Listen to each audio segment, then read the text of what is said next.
사랑은 상대의 눈으로 세상을 바라보는 것이다. 세상에서 우리가 느끼는 가장 오묘하고도 강력한 감정 중 하나가 사랑이다. 사랑은 때로는 기적 같은 기쁨을 주고 또 때로는 슬픔과 고통을 동반하기도 한다. 사랑을 시작하면 이전에는 전혀 연관지어 생각하지 못했던 일들이 갑자기 커다란 의미를 갖게 되고 상대방의 말투와 표정 하나에 마음이 흔들리기도 한다. 사랑하는 이의 작은 두통 하나에도 세상이 무너질 듯 걱정하고 한마디 다정한 말에도 마음이 치유되는 경험을 하게 된다. 그런데 이처럼 강력한 감정을 우리 안에서 생생히 경험할 수 있는 이유가 무엇일까? 그것은 바로 우리가 상대방의 시선으로 세상을 바라보며 나와는 다른 그 사람의 감정과 욕망, 고민을 온전히 받아들일 준비를 하기 때문이다. 우리가 누군가를 사랑하게 되면 단지 상대의 외형적 모습이나 스펙 혹은 사회적 지위만을 바라보지 않는다. 사랑에 빠진 이들은 상대가 가진 세계를 궁금해하고 그 안에 자신의 위치를 찾고 싶어 한다. 사랑하는 사람은 내 눈에 비친 상대방이 아니라 그가 실제로 살아가는 내면의 우주로 들어가려 애쓴다. 상대방이 느끼는 두통, 불안, 기쁨, 갈망 같은 감정에 관심을 갖고 그것이 어떤 배경에서 비롯되는지를 고민한다. 그리고 그렇게 상대가 경험하는 것에 맞추어 자신의 행동을 조절해 나가게 된다. 예컨대 연인이 머리가 아파라고 호소한다면 그럼 약을 사 먹으면 되지 하고 단순히 해결책만 내놓는 방식으로는 사랑의 깊이를 보여주기 어렵다. 물론 당장의 고통을 덜어줄 처방을 해주는 것도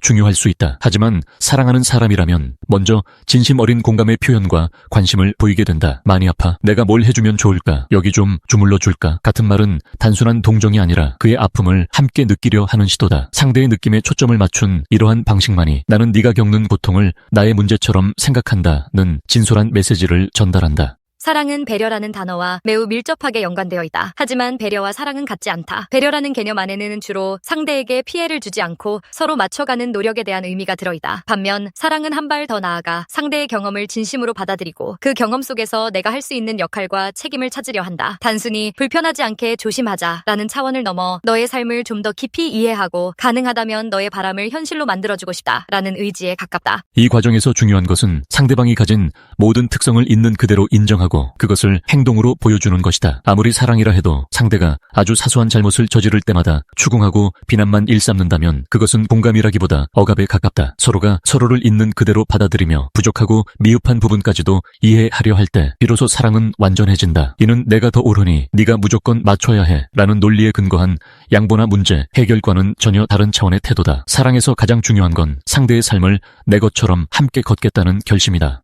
많은 연인들이 왜 날 사랑해? 라는 질문을 주고받는다. 누군가는 장난삼아 또 다른 누군가는 진심을 확인하고 싶어서 이 질문을 던진다. 하지만 이때 너는 부자잖아 혹은 너는 예쁘잖아 멋지잖아 라는 식의 대답은 사랑의 본질을 훼손한다. 왜냐하면 사랑은 상대방의 특징이나 조건을 통해 증명되는 것이 아니기 때문이다. 만약 돈이 많아서 사랑한다고 답한다면 이는 상대의 경험보다 자신의 욕구 충족을 우선한다는 사실을 드러내버린다. 사랑은 어디까지나 네가 어떤 존재인지 네가 어떻게 느끼고 살아가는지를 알고 싶고 그럼에도 불구하고 그 모든 너를 나는 받아들인다는 선언에 가까워야 한다. 즉 사랑은 목적이 없다. 사랑의 동기는 너이기 때문에이며 동시에 네가 아니면 안 된다 라는 절대적이고 심지어는 불합리해 보이는 이유를 갖는다. 그래서 네가 날 사랑하니까 나도 널 사랑한다 라는 말 또한 본질을 비껴간다. 물론 현실에서는 상호적인 마음의 교류가 중요할 때가 많다. 하지만 그 근거로 네가 날 사랑하기 때문에 라고 말하는 순간 그 사랑은 상대의 경험보다는 내가 받는 만족감을 먼저 고려하는 것으로 해석될 위험이 있다. 결국 사랑은 내가 제공하는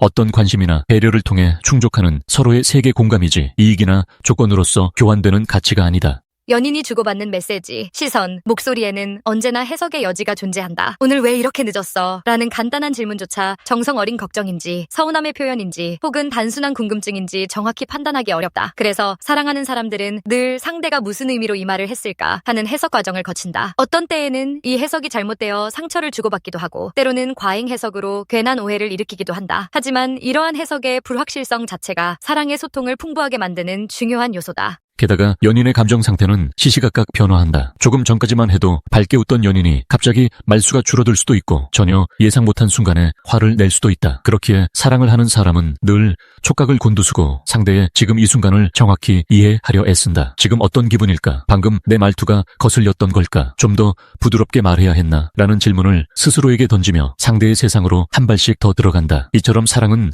안정적이면서도 끊임없이 움직이는 역동성을 지닌다. 그 끝없는 해석의 노력과 실천이 없다면 사랑은 어느 순간 쉽게 시들해지고 만다. 사랑에서 말하는 이해는 단순히 화내지 않고 들어줄게 라는 식의 맹목적인 포용과는 다르다. 물론 상대가 느끼는 감정을 부정하지 않고 잘 들어주는 것은 사랑에서 매우 중요한 태도다. 그러나 사랑은 그것으로 끝나지 않는다. 사랑은 상대의 시각에 대한 동의와 지지를 발견하고 그가 스스로를 더욱 온전히 펼칠 수 있도록 함께 돕는다. 예를 들어 누군가가 자신의 꿈을 이야기할 때 들어주는 것만으로도 큰 위로가 될 수 있다. 하지만 진정한 사랑이라면 여기서 더 나아가 그 꿈을 이루기 위해 내가 도울 수 있는 일이 있을까? 무엇이 가장 힘들어 보이는지 말해줄래? 라고 묻는다. 상대의 바람과 동경, 그리고 이를 둘러싼 두려움까지도 공감하면서 그가 나만의 세상에 머물지 않고 조금 더 넓은 가능성을 향해 나아가도록 응원하는 것이다. 이것이 맹목적 이해가 아닌 진짜 공감, 그리고 이 사람은 정말 내 세계를 이해하려 하고 또 내가 원하는 방향으로 자라날 수 있도록 격려하는구나 라는 지지의 사랑이 된다. 결국 사랑은 내가 가진 가치관이나 시각만을 우선하는 것이 아니라 상대의 시선과 경험을 온전히 맞이하는 태도에서 시작된다. 상대방이 어떤 가정 환경에서 자랐는지, 어떤 꿈을 꾸었는지, 어떤 상처를 받았는지, 무엇을 좋아하고 무엇을 두려워하는지 등을 알아갈수록 나의 세상도 함께 넓어진다. 그리고 그렇게 넓어진 나의 세상을 통해 나는 나라는 틀 안에 갇혀있던 생각과 감정을 해방시킬 수 있다. 사랑하는 사람의 세계를 알면 알수록 때로는 그가 곤란해하거나 슬퍼하는 순간에 더욱 깊이 공감할 수 있게 된다. 또한 상대방이 이 일은 내게 정말 중요해 라고 말할 때 왜 그것이 중요한지, 그 문제에 대해 어떤 고민을 하고 있는지, 그리고 궁극적으로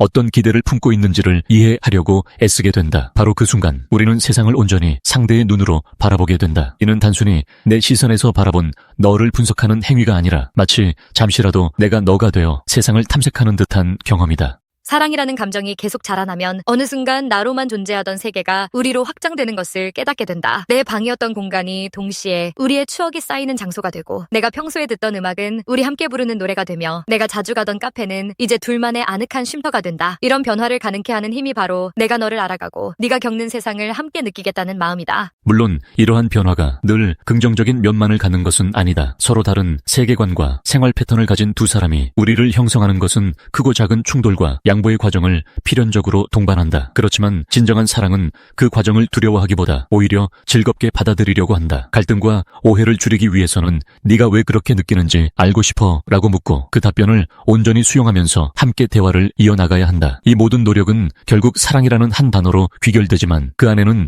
참으로 많은 시간과 진심, 인내가 담겨 있다. 사랑은 자기중심적인 욕망 충족이나 단순한 본능적 끌림만으로는 온전히 설명하기 어렵다. 그것은 기꺼이 내가 가지지 못한 시각을 배우고 나와는 다른 삶의 결을 인정하며 상대의 우주를 향해 무한히 열려 있으려는 용기에서 비롯된다. 그래서 사랑에 빠진 사람들은 자주 말한다. 나는 너를 통해 내가 몰랐던 세상을 보게 되었다고. 사랑을 한다는 것은 일상의 크고 작은 것들에 대해 이건 네가 겪는 거니까 네 입장에서 생각해볼게 라고 말하는 태도다. 연인의 머리 아픔도 작은 고민 하나도 하고 싶은 소망도 그냥 스쳐 지나가지 않고 머물러서 살펴보는 것, 그것이야말로 상대의 눈으로 세상을 바라보는 구체적인 행동이다. 그리고 그러한 태도가 일상에 자리 잡았을 때 우리는 비로소 내가 사랑받고 있다는 깊은 안도감과 내가 사랑하고 있다는 커다란 확신을 동시에 얻게 된다. 인간은 누구나 자신의 고유한 세계를 가진다. 그 세계는 나 이외의 누군가가 온전히 알기 쉽지 않다. 사랑은 그 어려운 일을 가능케 하는 유일무이한 통로이며 이 통로를 통해 서로의 삶을 교환하고 확장시킨다.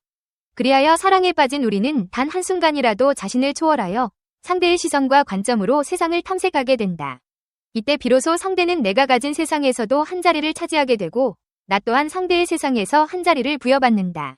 서로가 서로를 받아들이고 서로의 고유함을 인정하며 함께 삶을 영위해 나가는 이 경험이야말로 사랑의 본질적 기쁨이 아니겠는가. 사랑은 결코 분석하거나 증명할 수 있는 대상이 아니다. 우리는 오직 느끼고 해석하고 함께하려는 태도로 사랑을 실천할 뿐이다. 그리고 그 실천이 깊어질수록 우리는 조금씩 더 넓은 세계로 나아간다. 애초에 이처럼 무한히 확장되는 경험을 누릴 수 있는 기회는 쉽사리 주어지지 않는다. 그렇기에 사랑은 우리 삶에서 커다란 행운이자 동시에 부단한 노력이 필요한 가치다. 결국 사랑은 세상을 상대의 눈으로 바라보는 것이다. 이것이 우리가 연인을 통해 경험하는 작은 기적이며 그 기적이 일상의 온갖 사소함을 의미로 가득 채운다. 그리고 이 기적을 살아가는 모든 순간이 사랑을 주고받는 사람들에게는 더할 나위 없이 소중한 선물이 된다. 안녕하세요. 지성의 숲입니다. 지금까지 6,400개가 넘는 영상을 올리고 5만 명의 구독자 여러분과 함께 할 수 있었던 것은 모두 시청해주시는 분들의 관심과 성원 덕분입니다. 앞으로 더 가치 있고 유익한 콘텐츠로 찾아뵐 수 있도록 최선을 다하겠습니다. 유튜브에서 성필원으로 꼭 검색해주세요. 그리고 좋아요와 구독 버튼을 꼭 눌러주시고 앞으로도 꾸준한 관심과 응원 부탁드립니다. 여러분께 진심으로 감사드리며 계속해서 함께 성장해 나가길 바랍니다. 고맙습니다.